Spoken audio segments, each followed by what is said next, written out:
Hello student, क्या हाल चाल।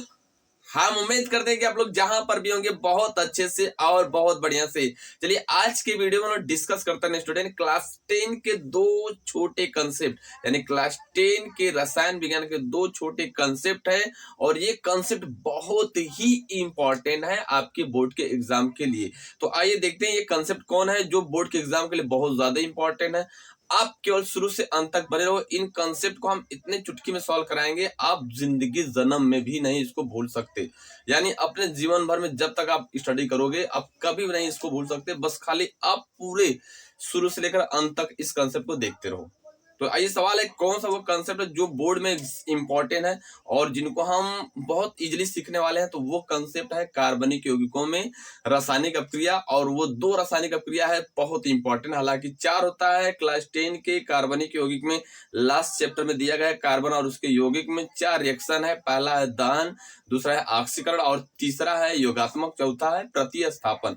जिनमें चारों रिएक्शन में दो बहुत इंपॉर्टेंट है। अब देख लो मॉडल पेपर उठाकर, उसमें दोनों रिएक्शन कई बार पूछा गया है। कार्बनिक यौगिकों में योगात्मक अपक्रिया और कार्बनिक यौगिकों का प्रतिस्थापन अपक्रिया, या योगात्मक या प्रतिस्थापन। तो ये रिएक्शन आज हम लोग सॉल्व करेंगे। तो सबसे इंपॉर्टेंट है, आइए देख लेते हैं हम लोग क्या है इनके माजरा। तो ध्यान सुनिएगा, यहाँ पर क्या बोला गया है कि भाई देखो योगात्मक अपक्रिया और क्या है प्रतिस्थापन बहुत ही इंपॉर्टेंट है। तो इन कंसेप्ट को कैसे सॉल्व करेंगे ध्यान सुनिएगा। पहले बात लिखा गया है यहाँ पर डेफिनेशन, इस डेफिनेशन को अच्छे से समझ लो। कौन कौन कार्बनिक यौगिक योगात्मक देते हैं वो भी समझ लो। उसके बाद इनके कुछ एग्जाम्पल सीख लो, फिर ये हो जाएगा सॉल्व, खत्म। आइए देख लेते हम लोग। यहाँ पर लिखा गया क्या इंपॉर्टेंट रिएक्शन किसका, क्लास 10 रसायन विज्ञान यानी केमिस्ट्री। क्लियर। तो अब यहाँ पर केमिस्ट्री में जो इंपॉर्टेंट रिएक्शन उसको देखना हमको। किसको देखना, इंपॉर्टेंट रिएक्शन। तो देखिए मेरे स्टूडेंट सबसे इंपॉर्टेंट रिएक्शन योगात्मक अपक्रिया, जिसको इंग्लिश में बोलते हैं एडिशन रिएक्शन। क्या बोलते हैं, एडिशन। योगात्मक अपक्रिया, योगात्मक अपक्रिया यानी ये अपक्रिया क्या है, इनको हमको ध्यान सुना। योगात्मक, योगात्मक मतलब योगात्मक मतलब क्या होता है, योग मतलब होता है जुड़ना। क्या होता है, जुड़ना। आप देखो जुड़ेंगे कब भाई, जब एक से अधिक लोग होंगे तब जुड़कर एक यूनिटी बनाएंगे।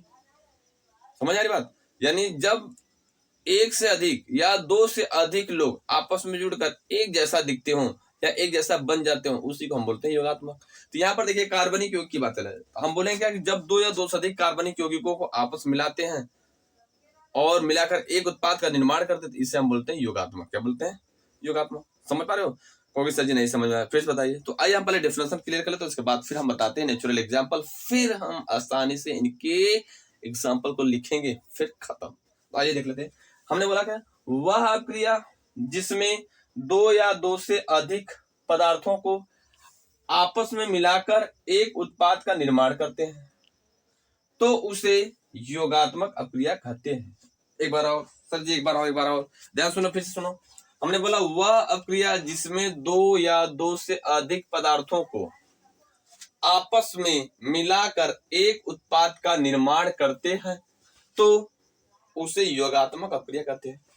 अब देखो ढेर सारा, हमने बोला कि ढेर सारा कार्बनिक यौगिक के लिए सबको आपस में मिला दिए, मिलाकर एक बना दिए, वो कहलाएगा योगात्मक। यानी कार्बनिक यौगिक, अगर कई कार्बनिक यौगिक उसको मिलाकर हम एक बनाए तो इसे हम बोलेंगे योगात्मक। सवाल था जी एग्जाम्पल अगर आता तो अच्छा लगता। चलो आ जाओ देख लो एग्जाम्पल, देख लो भाई। अब देख लो, पानी लिए, ले लिए सर जी, ले ली। अब चीनी लिए, ले ली। पानी और चीनी को मिला दिए, दोनों मिलने के बाद बन गया हमारा शरबत। क्या बन गया, शरबत। अब हम पानी लिए और चीनी दोनों को मिला तो एक ही शरबत बना। कि क्या शरबत कई बना, एक ही बना, वो मीठा बना। अरे आप गिलास लिए, गिलास में पानी भर दिए, तो इसके बाद चीनी लिए, चीनी कार्बनिक है, दोनों को मिला दिया आपस में, मिल गया, मिलने के बाद एक बन गया, शरबत बन गया। तो ये हमारा योगात्मक, ये नेचुरल एग्जाम्पल है। लेकिन सवाल सच नहीं, बोर्ड के एग्जाम्पल बताइए जो बोर्ड में लिखना है। तो ये आपको समझने के लिए हमने क्या बोला कि कई सारा यौगिक ले लिए या दो चार यौगिक कार्बनिक ले लिए, उनको आपस में मिलाएं, एक ही बन रहा है तो उसे हम बोलेंगे योगात्मक। क्या बोलेंगे, योगात्मक। अब देखो ध्यान सुनिएगा, यहाँ पर योगात्मक अपक्रिया जो कार्बनिक यौगिक देते हैं वह केवल असंतृप्त देता है। यहाँ पर नोट में लिखा गया है मेरे स्टूडेंट कि कार्बनिक यौगिक में जो अपक्रिया देता है योगात्मक, कौन देता है, असंतृप्त देता है। कौन देता है, असंतृप्त। क्योंकि कोई दिक्कत, चलो असंतृप्त कार्बनिक यौगिक देता है। कौन देता है, कार्बनिक यौगिक देता है, ठीक ना, यौगिक देता है। किसी कोई दिक्कत, चलो। अब सवाल सर हम तो हाई जानते नहीं है, असंतृप्त नहीं जानते कार्बनिक यौगिक, ये क्या होता है, सबसे बड़ा लोचा है कि सर ये होता क्या है, ध्यान सुनिएगा। असंतृप्त कार्बनिक यौगिक उसी के कहेंगे वह कार्बनिक यौगिक जिनमें कार्बन कार्बन के मध्य अगर 2 बंध हो तो उसे बोलेंगे हम असंतृप्त। वह कार्बनिक यौगिक जिनमें कार्बन कार्बन के मध्य 3 बंध हो तो उसे हम बोलेंगे असंतृप्त। समझ पाए? वह कार्बनिक यौगिक जिनमें कार्बन कार्बन के मध्य 2 बंध हो। अब यहाँ पर डिफिनेशन नहीं लिखेंगे, अगर आप तैयारी करो तो समझ लो कि वह कार्बनिक यौगिक जिनमें कार्बन कार्बन के मध्य 2 बंध हो या 3 बंध हो उसी को हम बोलते हैं असंतृप्त। जैसे एग्जाम्पल एल्कीन, एल्काइन। तो अब यहाँ पर माजरा ये है कि भाई ये योगात्मक अप्रिय योगात्मक एडिशन एक्शन एल्किन और एल्काइन ही देते हैं, अर्थात इनके अलावा कोई नहीं देता है। हाँ, एक चीज और, इनके अलावा एक और है छोटा सा हमारा नमूना बहुत इंपॉर्टेंट, जो कार्बोनिल यौगिक। अब यहाँ पर देख लो, ध्यान सुनेगा। हमने क्या बोला था भाई, कौन सा एग्जाम्पल था? एग्जाम्पल देख लो, योगात्मक में कौन देंगे? एग्जाम्पल। सर जी एग्जाम्पल मतलब उदाहरण। अब देखो एग्जाम्पल क्या भाई, इसका है एल्किन। एल्किन ये सबसे खतरनाक है, ये पगली देगी कौन? योगात्मक। इधर इसका देखो हमारा क्या, एक है एल्काइन, ये भी खतरनाक है, ये भी देगा योगात्मक। और एक सबसे डेंजर है कार्बोनिल, इस पगली को देखो कार्बोनिल, क्या है? कार्बोनिल, ये भी देगी क्या? योगात्मक अप्रिय। क्या देगी? योगात्मक। ये सब कितने हम देंगे योगात्मक, और इसके अलावा कोई नहीं। तो ये जितने भी हैं यही सब देते हैं योगात्मक अप्रिय। अब सवाल, सर जी हम एल्किन एल्काइन तो नहीं जानते, बट एग्जांपल लिख देते हैं। आप तो हिंदी में लिखते, इंग्लिश में लिखे हैं, तो इनका एग्जांपल अगर लिख देते नीचे तो अच्छा होता। तो अब हम देख लेते हैं भाई, एग्जांपल लिख दे रहा हूँ, कोई बात नहीं। एल्किन किसे कहते हैं? डबल बॉन्ड हो, जब कार्बन 2 कार्बन के मध्य अगर डबल बॉन्ड हो तो उससे हम बोलते हैं एल्किन। सिंपल सी बात, ठीक। 2 कार्बन के मध्य अगर 3 बॉन्ड हो उससे बोलते हैं हम लोग एल्काइन। अब जानते हो कार्बन की संयोजकता कितनी होती है? 4। ये तो मालूम होना चाहिए, मालूम है या कि नहीं है? अब देखो नेक्स्ट कार्बोनिल। अब देखो सबसे मजा फंस गया, कार्बन कार्बन के मध्य 2 बॉन्ड हुआ तो एल्किन बोला गया, कार्बन कार्बन के मध्य 3 बॉन्ड हुआ तो एल्काइन बोला गया। यदि कार्बन कार्बन के मध्य कार्बन और ऑक्सीजन के मध्य 2 बॉन्ड है तो उसे हम बोलते हैं कार्बोनिल। यानी अब कार्बन और फिर कार्बन और ऑक्सीजन के मध्य अगर 2 बॉन्ड है तो इसे हम बोलते हैं कार्बोनिल समूह। और ये जो दोनों खाली दिख रहा है डंडा, ये दोनों बॉन्ड जो दिख रहा है, इसके साथ अगर कार्बन कार्बन जुड़ गया तो उस यौगिक को हम बोलेंगे कार्बोनिल यौगिक। Best example aldehyde ketone carboxylic ATC। कौन है कार्बोनिल एग्जांपल? एक बार फिर से बता दीजिए सर, फिर से तो कौन है? Aldehyde carboxylic ketone. चलो अब इसको सीधा कर दे रहे हैं हम, कैसे होगा पहले इसके लिए समझ लेना है भाई। ओ आर करके हम सीधा कर दें, इस पगला को सीधा कर रहे हैं ओ आ, तो यहाँ पर हो जाएगा ये कार्बोनिल हो गया, और यहाँ पर ये देखो। अब इस हमने बोला क्या, अगर ये कार्बोनिल है यानी इसी को सीधा कर दिया हो गया। अगर इसके साथ ये जुड़ गया तो एल्डिहाइड, फिर यही कार्बोनिल समूह के साथ हमारा OA जुड़ गया तो कार्बोक्सिलिक। क्या बोलेंगे? कार्बोक्सिलिक। इधर कार्बन फिक्स रहेगा, इधर कार्बन फिक्स रहेगा। जो मतलब हमने क्या बोला, देखो भाई 2 बॉन्ड है और इनके कार्बन के 4 बॉन्ड होते हैं, तो 2 तो ऑक्सीजन के साथ डबल बॉन्ड बना लिया तो कार्बन में समूह बन गया, बाकी 2 बच रहा है। एक के साथ अगर हाइड्रोजन जोड़ दिए और एक कार्बन तो एल्डिहाइड कहलाएगा। अगर दोनों के साथ कार्बन जोड़ दिए तो कीटोन कहलाएगा। अगर एक के साथ OA जोड़ दिया और एक के साथ कार्बन तो उसे कार्बोक्सिलिक बोलेंगे। तो यहाँ पर लिखा गया, जैसे यहाँ पर देखो हम R की जगह C3 जगह R कर दे रहे हैं। R कार्बन होता है ये, ठीक है, पढ़े हुए जानते हो। यदि नहीं जानते हो तो इसका मतलब हम बताए हैं, नेक्स्ट वीडियो में देख लेना जाकर, अच्छे से क्लियर हो जाएगा। क्लियर? बस ETC ये हो गया, ये सब देते हैं योगात्मक अप्रिय। अब तो माजरा चलो समझ में आया कुछ की सर। हाँ, आपने बोला कि कार्बनिक यौगिक वह कार्बनिक यौगिक जिसमें 2 या 2 से अधिक कार्बन, या वह अप्रिय जिसमें 2 या 2 से अधिक रासायनिक पदार्थ आपस में मिलाते तो एक उत्पाद का निर्माण करते हैं, उसे हम बोलते हैं योगात्मक। और योगात्मक आपने अभी ये बताया कि केवल वही देंगे जो असंतृप्त होंगे। तो असंतृप्त 3 होता है, एल्कीन, एल्काइन, कार्बोनिल। ठीक, चलो इतना हमारे समझ में। अब देखना हमको करना क्या कि ये जो इनके एग्जाम्पल, सर एग्जाम्पल नहीं बताए आपको, तो आइए देखते हैं हम लोग एग्जाम्पल। सबसे छोटा एग्जाम्पल, बस एक एग्जाम्पल लिख दोगे बोर्ड में, मजा आ जाएगा। तो हम इसमें एथिन ले रहे हैं भाई। देखो कौन सा लेंगे? एथिन। अब IUPAC आपको ये नहीं आ रहा था, सबसे दुख की बात है। देखो ये जो होगा ना, इस पगली को देखो, एथिन को, इसको देखो एथिन, यहाँ पर डबल बॉन्ड है। एक चीज देखो, एथिन कैसे नाम हुआ हम बता दे रहे पहले। ये इस पूरे यौगिक में कार्बन कितने हैं? 2 के लिए कितना होता है भाई? मूल शब्द होता है एथ। इस पगली के बीच में कितना बॉन्ड है? Double bond. डबल के लिए क्या जुड़ा होता है? इन। यानी देखो एथिन, इसका नाम क्या हो गया? एथिन। अब एथिन को अगर हम हाइड्रोजन के साथ, किसके साथ? हाइड्रोजन के साथ, यानी 2 हो गया कि नहीं? 2। यदि हम एथिन को हाइड्रोजन के साथ निकल की उपस्थिति में, ये सबसे खतरनाक है पगला, निकल, किसके उपस्थिति में? निकल को अगर हम 200 डिग्री सेल्सियस पर गर्म करते हैं, ध्यान सुनिएगा, अगर हम एल्कीन को या एथीन को हाइड्रोजन के साथ निकल की उपस्थिति में अगर गर्म करते हैं तो ये इसको क्या करता है, ये निकल क्या करता है, इसके बॉन्ड को तोड़कर इसके बॉन्ड तोड़कर इसको जोड़ देता है। इसको कहता है कि नहीं आप लोग बाहर नहीं जाओगे, एक यूनिटी बनाकर रखिए। ये पगला क्या करता है, सबको एक में करके बुलाकर रख देता है कि भाई आप लोग एकता बनाकर रहो, बाहर नहीं जाना है। निकल क्या करता है, निकल। अब देखो ये क्या किया, सबको जोड़ दिया। देखो एक इसके साथ जुड़ गया, एक इसके साथ, तो अब एक बॉन्ड खत्म हो गया। तो ध्यान सुनिएगा, सिंपल सा। अब यहाँ पर देखो क्या लिख सकते हो भाई, ये हाइड्रोजन था, अब एक हाइड्रोजन नीचे जुड़ गया, एक हाइड्रोजन ऊपर जुड़ गया और एक हाइड्रोजन एक और सिंगल बॉन्ड एक इधर हो गया, अब एक इधर और एक इधर। अब देखो इसका बन गया नाम एल्केन। क्या हो गया नाम, एल्केन। सिंपल से बात, यानी एल्किन से क्या बन गया, एल्केन। आईयूपीएसी नाम एथेन, ठीक है।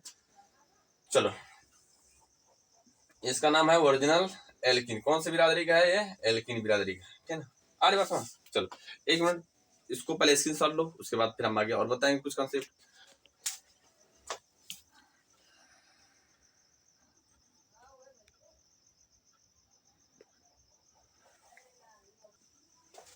अब देख लो, अब अगर योगात्मक अप्रिया का सिंपल सा डेफिनेशन लिखना चाहते हो सर जी हमको टाइम नहीं है, अगर जल्दबाजी यानी अगर हमारे पास केवल 2 मिनट हो या 1 मिनट है तो हम योगात्मक अप्रिया पूछ दिया तो हम कैसे लिखें, जल्दी में कोई ट्रिक्स बता दिए जल्दी। देखो एकदम छोटा सा एक लाइन का डेफिनेशन, लेकिन एग्जाम्पल भाई तो लिखना पड़ेगा। सिंपल सी बात, एक लाइन का डेफिनेशन क्या, वह अप्रिया जिसमें sp2 से sp3 यौगिक का निर्माण होता हो, वह कार्बनिक यौगिक जिसमें वह अप्रिया जिसमें कार्बनिक यौगिक sp2 से sp3 का निर्माण होता है उसे हम बोलते हैं योगात्मक। ई सबसे छोटा, sp2 से वह अक्रिया जिसमें sp2 से sp3 यौगिकों का निर्माण होता हो उसे हम बोलते हैं योगात्मक अक्रिया।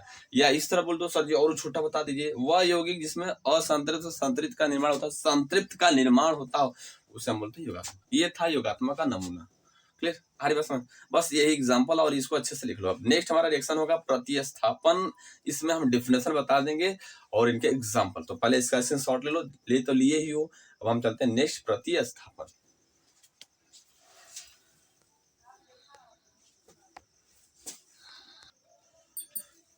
चलिए अब हम लोग देखते हैं ना क्या कि अब हम लोग सीखेंगे कौन सा अप्रिया है, सेकंड है प्रतिस्थापन। जी हाँ स्टूडेंट, सेकंड अप्रिया बहुत ही इंपॉर्टेंट है प्रतिस्थापन। ये भी कैसे देखते हैं हम लोग सीखते हैं इसको, आइए ध्यान सुनिएगा। तो हमने बोला क्या कि प्रतिस्थापन अप्रिया किसे कहते हैं, वह अप्रिया जिसमें अधिक क्रियाशील तत्व कम क्रियाशील वाले तत्व को हटाकर उसका स्थान ग्रहण कर लेता है तो उसे हम बोलते हैं प्रतिस्थापन।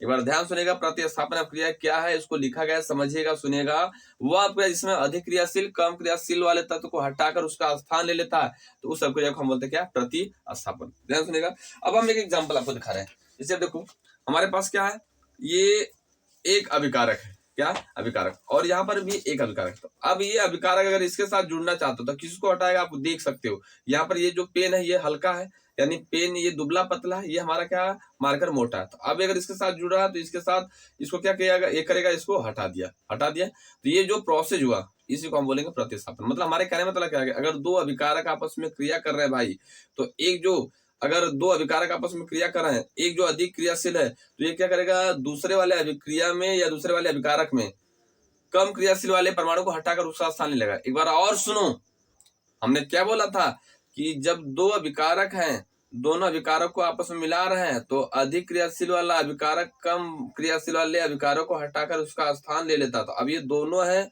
ये एक अधिक क्रियाशील है और इसमें ये क्या है, एक कम क्रियाशील। तो ये क्या करेगा, इसके साथ अगर जोड़ना तो इसको हटा देगा और उसके बाहर कर दिया, उसका स्थान ले लिया। तो इससे हम बोलेंगे प्रतिस्थापन। समझ पा रहे हो, आ रहा है समझ में सर जी। चलो देखो लिखा गया डेफिनेशन, वह क्रिया जिसमें अधिक क्रियाशील तत्व कम क्रियाशील तत्व को हटाकर उसका स्थान ग्रहण कर लेता है तो उसे हम लोग क्या बोलते हैं, प्रतिस्थापन अप्रिया। एग्जाम्पल देखिएगा, कार्बनिक यौगिक की बात है। प्रतिस्थापन अब सवाल है सर जी आपने योगात्मक बताया था कि योगात्मक जो था डबल बॉन्ड देता है, तो प्रतिस्थापन कौन देता है, इसमें केवल सिंगल बॉन्ड देता है। कौन देता है, सिंगल। अगर डबल बॉन्ड होगा तो भाई देख लो वो कौन सा योगात्मक देगा, लेकिन सिंगल बॉन्ड है और सिंगल बॉन्ड में अगर कोई अधिक क्रियाशील तत्व जुड़ा है उसको हटाने की बात चलेगी, ये क्या होगा, प्रतिस्थापन। चलो अब इसका बेस्ट एग्जांपल छोटा सा मेथेन। मेथेन का फार्मूला आप जानते हो कि CH4 होता है। क्या होता है, CH4। अब जानते हो, अगर नहीं जानते तो जान जाओ। यानी CH4 देखो यहाँ पे लिख दे रहा हूँ साइड में CH4। अब इसका स्ट्रक्चर हम यहाँ पर खोल के दिखा रहे हैं तो इसको थोड़ा सा साफ लिख दे रहे हैं, H और H। क्या हुआ, H। अब इसको अगर हम क्लोरीन के साथ रिएक्शन कराते हैं, किसके साथ, क्लोरीन। तो अब देखो एक चीज ध्यान सुनिएगा ये जो क्लोरीन है इसको हम इस तरह Cl और Cl, और ये हम जब प्रोसेस किए लाइट की उपस्थिति में होता है, लाइट को हम H म्यू के द्वारा प्रदर्शित करते हैं। हमने क्या बोला कि जब मेथेन को Cl के साथ रिएक्शन कराते हैं, Cl2 के साथ रिएक्शन कराते हैं धूप की उपस्थिति में, तो होता क्या है, प्रतिस्थापन होता है। अब ये क्या करेगा, एक क्लोरीन हाइड्रोजन को हटा देगा, ये अधिक क्रियाशील है, कम वाले को हटा देगा, हटाकर ये क्लोरीन क्या करेगा, उसका स्थान ले लेगा। तो माइनस में हम कर देंगे, जो हट रहा है इसको बाहर कर दें, देखो HCl बाहर हो गया। अब बाकी जोड़ दो, जो है H, यहाँ पर H हुआ और H, फिर उसके बाद क्या हो गया Cl। अब अगर हम दोबारा फिर करा दे रिएक्शन उसी Cl से Cl2 से, किसकी उपस्थिति में, लाइट की उपस्थिति में, तो अब ये क्लोरीन क्या करेगा, इसको हटा देगा। अब ये क्या किया, इसको हटा दिया, तो यहाँ पर माइनस कर दो HCl। अब ये क्या किया, इसके स्थान पर जुड़ गया, तो हो जाएगा HCl और यहाँ पर क्या हो जाएगा Cl। आ रही बस, किसी कोई दिक्कत। चलो अब यहाँ पर दूसरा देखो, यहाँ पर अब उसी को उठा लाएंगे, फिर हम पुनः रिएक्शन ला रहे हैं भाई, देख लो एक बार और देख लो, Cl है, देखो इसको थोड़ा सा ऊपर कर दें, हाइड्रोजन ऊपर चला गया। देखो अब यहाँ पर क्या Cl, अगर हम फिर Cl2 से रिएक्शन करवा रहे हैं, किससे रिएक्शन करवा रहे हैं, Cl2 से, और H म्यू की उपस्थिति में यानी लाइट की उपस्थिति में, एक क्लोरीन फिर क्या करेगा, इसको हटा देगा, माइनस HCl कर दिया है, क्या कर दिया HCl, और ये क्या किया, उसके साथ जुड़ गया, तो हो जाएगा Cl, फिर H हो गया, फिर Cl, और क्या हो गया फिर Cl। अब फिर दोबारा हम क्लोरीन से रिएक्शन करा रहे हैं Cl2 के साथ, तो यानी इसको हम सिंगल बॉन्ड, देखो Cl2 लिख सकते हो, कोई दिक्कत नहीं, वो तो और आसान आपके लिए। तो यहाँ पर हम क्या किए, H म्यू ले लिए। अब ये क्या किया, एक हाइड्रोजन को हटा दिया, एक हाइड्रोजन बच रहा है ना, हटा दिया, तो अब ये क्या किया, उसके स्थान पर जुड़ गया। चलो अब देखो Cl हो गया, Cl हो गया, Cl, Cl, ये बन गया हमारा, इसी को बोलते हैं प्रतिस्थापन अभिक्रिया। किसी कोई दिक्कत नहीं। आपको इस तरह का नाम लिख देते तो और अच्छा लगता है। तो चलो हम पहले इस चुट्टे का नाम लिख रहे हैं, मेथेन होता है, इसका नाम क्या होता है, इसी की वजह से पूरी लड़ाई हो रही है रिएक्शन की, तो इसी की वजह से इसका नाम मेथेन, इसका नाम क्लोरोमेथेन, एक क्लोरीन तो क्लोरोमेथेन। अब अगर इंग्लिश नहीं लिख पा रहे तो हिंदी आप जो बोले उसको लिख लो। इसका नाम क्या होगा भाई, क्लोरोमेथेन। इसका नाम क्या हो जाएगा, डाई क्लोरोमेथेन, क्या हो जाएगा, डाई क्लोरोमेथेन, ठीक ना। आ जाओ, इसका नाम क्या होगा, इस पगली का नाम क्या होगा, क्लोरोफार्म। ये क्लोरोफार्म पगली नहीं, पगला है, इसका नाम क्या हो जाएगा, क्लोरोफार्म। क्या नाम है, यही तो है खतरनाक, ये बेहोश करने में यूज होता है। Sorry sorry sorry sorry sorry sorry, ये नहीं, एक नहीं, ये नहीं, ये नहीं, ये हमारा क्या है, क्लोरोफार्म में ये है क्या, क्योंकि यहाँ पर 3 बचे, क्लोरोफार्म, क्लोरोफार्म, ठीक ना, ये फार्म हो गया। किसी कोई दिक्कत। अब देखो इसका नाम क्या है, टेट्रा क्लोरोमेथिन, टेट्रा क्लोरोमेथेन। किसी कोई दिक्कत नहीं ना। चलो अभी हो गया टेट्राक्लोरोमेथेन। देखो इसकी यूज होती है आग बुझाने में, इसका यूज होता है दवा बनाने में, और इसको होता है किसी को बेहोश करने में, ठीक है, और इसका भी यूज होता है तमाम प्रकार के यौगिकों को बनाने में, ठीक है। तो यही है हमारा प्रतिस्थापन क्रिया। किसी कोई दिक्कत, समझ में आएगा। एक बार और सुन लो, वह क्रिया जिसमें अधिक क्रियाशील परमाणु कम क्रियाशील परमाणु को हटाकर उसका स्थान ले लेता है, और उसको फिर उस क्रिया को हम लोग क्या बोलते हैं, प्रतिस्थापन। यहाँ पर एग्जांपल दिया गया है कि क्या हमारा क्या है, एल्केन है, एल्केन को हम Cl2 के साथ रिएक्शन कराए हैं, H म्यू यानी लाइट की उपस्थिति में, हमारा बन गया क्लोरोमेथेन। फिर दोबारा कराए Cl2 के साथ, बना क्या डाइक्लोरोमेथेन, मतलब एक क्लोरीन निकला, एक हाइड्रोजन निकला, फिर हम उसको उठा लाए, फिर दोबारा कराए क्लोरीन के साथ, तो ये एक को निकाल दिया, बन गया यहाँ पर, फिर दोबारा कराए तो हमारा क्या किया, एक को निकाल दिया, बन गया, यही प्रतिस्थापन। अरे बस चलो लिख लो, हंस क्यों रहे हो, समझ पा रहे हो कि नहीं। अब अगर समझ पा रहे हो ना तो कमेंट बॉक्स में लिखो सर समझ में आ गया, उसके बाद फिर हम आगे चलेंगे। तो अब हम मिलेंगे नेक्स्ट डे, पहले ये दोनों रिएक्शन तैयार कर लो। अब कमेंट बॉक्स में आज ही लिखो, कमेंट बॉक्स में आज ही लिखो सर समझ में आ गया, तो फिर हम आगे पढ़ाएंगे, नहीं तो ठीक है।